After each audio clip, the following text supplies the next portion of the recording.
ஜெயா தொலைக்காட்சி நேயர்களுக்கு அடியேன் லலிதாவின் பணிவான நமஸ்காரங்கள். பூஜைகளும் பலன்களும் என்ற இந்த அற்புதமான பகுதியில் இன்றைய தினம் நம்ம பேச போகிறது தானம் அப்படிங்கிறத பற்றி தான். ஒரு பூஜை அதற்கான பலன்கள் அப்படின்னு சொல்லும்போதே நம்மளோட சாஸ்திரப்படி என்ன சொல்லப்பட்டிருக்கு அப்படின்னா, தானம் கொடுக்கறது அப்படின்னு ஒரு விஷயத்த நம்மளுக்கு வந்து அழுத்த நிறுத்தமாக அடிக்கோடிட்டு அப்படிங்கிறது தான் என்னோட வழக்கம். சில விஷயங்களை வந்து சாதாரணமாக சொல்லப்படுறதில்ல, ரொம்ப அழுத்தமாக இதை செய் அப்படின்னு அழுத்தி சொல்லியிருப்பாங்க. அதில் வந்து இந்த தானம் அப்படின்னு இருக்கு இல்லையா, அது வந்து இந்து மதம் அப்படின்னு இல்லை, எல்லா மதத்துலேயுமே இந்த தானம் அப்படிங்கிறதுக்கு வந்து ஒரு பெரிய இடத்த சொல்லியிருக்காங்க. பொதுவாக இந்த தானம் அப்படின்னு எடுத்துட்டோம் அப்படின்னா, இன்றைய தேதிக்கு பார்த்தோம் அப்படின்னா பரவலாக பேசப்படுறது அப்படின்னு எடுத்துட்டோன்னா, ஒன்று இந்த ரத்த தானம் எல்லாரும் பண்ணுறாங்க. அதற்கப்புறமா இப்போது ரொம்ப பிரபலமாக இருக்குது இந்த உடல் உறுப்புகள் தானம் அப்படின்னு. அதற்கப்புறமா ரொம்ப டாப் லிஸ்ட்டில் இருக்கிறது என்ன அப்படின்னு கேட்டோம்னா அன்னதானம் அப்படின்னது தான். ஏன் அப்படின்னா, ஒருத்தருக்கு வயிறார சாப்பாடு போட்டு இந்த இடத்துல வயிறார சாப்பாடு போட்டு அப்படின்னு சொல்லும்போது பொதுவாகவே இந்த தானத்தில் என்ன சொல்லப்பட்டிருக்கு அப்படின்னா, தானம் வந்து ஒருத்தரை கூட்டின்னு வந்து இந்தா உனக்கு இதை நான் உனக்கு கொடுக்குறேன் அப்படின்னு சொல்லி கொடுக்கக்கூடாதான். அதை தானமாக கொடுத்தாலும் சரி, அதை ஏற்றினாலும் சரி, அது ஒரு பெரிய தானமாக சொல்லப்படுறதில்ல.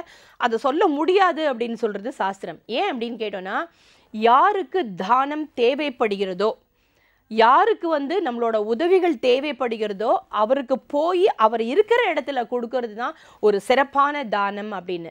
அப்படி சிறப்பான தானம்னு எடுத்துட்டோம் அப்படின்னா, எத்தனையோ பேர் அந்த அடுத்த வேளை உணவு அப்படிங்கும்போது இந்த எஞ்சான் உடம்புமே வந்து அந்த ஒரு சின்ன வயிறு, அந்த வயிற்றுக்கு வந்து நல்லபடியாக அந்த உணவு கிடைக்கணும் அப்படிங்கிறது தான். அந்த ஒரு உயிரும் இந்த பூமிக்கு வந்து பிறக்கிறது, அதுக்காக தான் பாடுபடுறோம். அது கிடைக்காத போது யாரானும் ஒரு படி சோறு கொடுக்க மாட்டாங்களா அப்படின்னு அந்த ஏங்கி தவிக்கும் போது நம்ம கொடுக்குற அந்த உணவு, அதை வாங்கிக்கும் போது அந்த கண்களில் தெரிகிற அந்த ஒளி இருக்கு இல்லையா, அதுதான் இறைவன் அப்படின்னு. ஏழைகளோட அந்த கண்களில் தான் வந்து இறைவனை பார்க்க முடியும் அப்படின்னு ரொம்ப அழகாக நம்ம பெரியவங்கள்லாம் வந்து அன்னதானத்தோட சிறப்பை வந்து சொல்லியிருக்காங்க. இந்த அன்னதானத்தோட சிறப்புங்கிறதுனால தான் இன்றைய தினம் எல்லா பூஜைகள்லையும் பார்த்துட்டோம் அப்படின்னா, அதுவும் ஐயப்பன் பூஜையாக இருக்கட்டும், இல்லை சத்யநாராயண பூஜையாக இருக்கட்டும், நவராத்திரியில் வர அம்பாள் பூஜையாக இருக்கட்டும், எல்லா பூஜையிலையுமே அன்னதானத்துக்கு தான் சிறப்பு. அவ்வளோ பேருக்கு வந்து அன்னதானம் கொடுத்துட்டே இருக்கணும் அப்படின்னு. அதுவும் குங்கும அர்ச்சனை பண்ணி, அந்த மாதிரி குங்கும அர்ச்சனைனா சாதாரண குங்கும அர்ச்சனை இல்லை, சகஸ்ரநாம அர்ச்சனை எல்லாம் பண்ணும்போது இத்தனை குங்கும அர்ச்சனைக்கு இத்தனை பேருக்கு வந்து அன்னதானம் போடணும் அப்படின்னும் நம்மளுக்கு வந்து சாஸ்திரத்தில் சொல்லப்பட்டிருக்கு அப்படின்னு. பொதுவாக இந்த தானங்களில் அப்படின்னு பார்த்தோன்னா, இந்த தானம் இந்த இடத்துல இப்படி கொடுக்கப்படணும் அப்படின்னு சொல்லப்பட்டிருக்கு. ஆனால் அன்னதானத்துக்கு மட்டும்தான் என்ன சொல்லியிருக்காங்கன்னா, எப்போ வேணால் கொடுக்கலாம், அதுக்கு நேரம் காலம் அப்படிங்கிறதுலாம் எதுவுமே கிடையாது அப்படின்னு ரொம்ப அழகாக சொல்ல கொடுத்துருக்காங்க.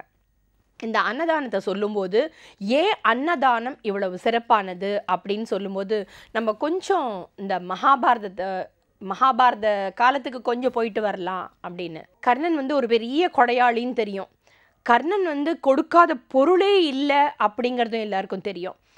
கடைசியில் தன்னோட உயிர் பிரிய நேரத்தில் கூட தன் கூட வந்த கவச்ச குண்டலத்துலேருந்து தான் பண்ணின எல்லா புண்ணியத்தையுமே கிருஷ்ணனுக்கு வந்து சர்வம் கிருஷ்ணார்ப்பணம்னு சொல்லி கர்ணன் கொடுத்துட்டான். கர்ண மகாபிரபு, நீ என்ன கர்ண பரம்பரையா அப்படின்னு தானே ஒருத்தர் தானம் கொடுக்கும்போது, கர்ண பரம்பரை போல இருக்கு, என்ன அள்ளி அள்ளி வாரி வழங்குற அப்படின்னு சொன்னோம் இல்லையா.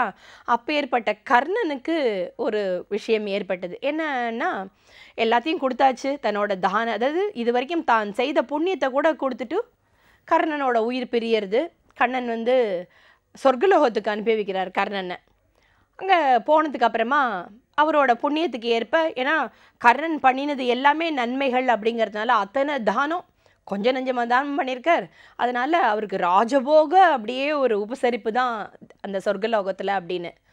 ஆனால் என்ன ஆச்சா, கர்ணனுக்கு ஒரே பசி மேலே பசி, எத்தனை சாப்பிட்டாலும் வயிறு அடங்கலை.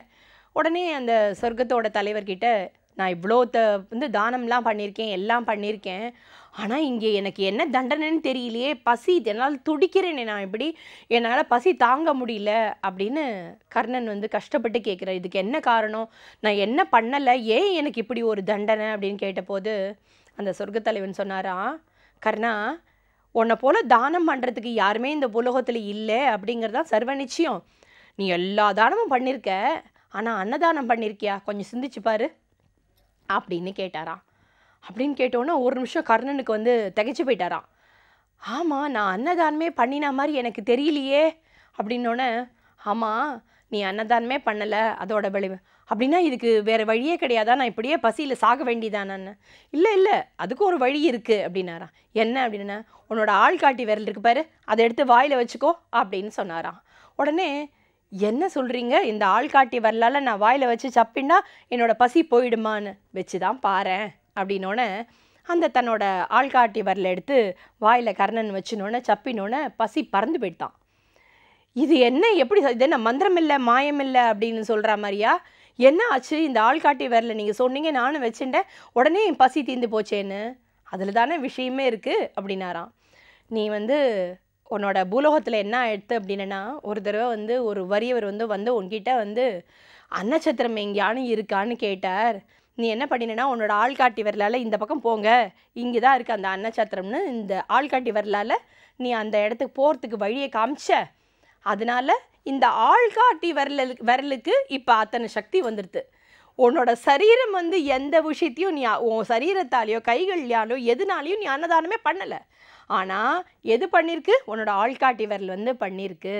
அதனால அன்னதானம் பண்ணக்கூடிய இந்த இடத்துல அன்னம் இருக்குன்னு நீ காமிச்ச பாரு, அந்த ஆள்காட்டி விரல் அதுதான் இப்போ வந்து உன்னோட உயிரை வந்து சொர்க்கலோகத்தில் கூட புழைக்க வச்சிருக்கு.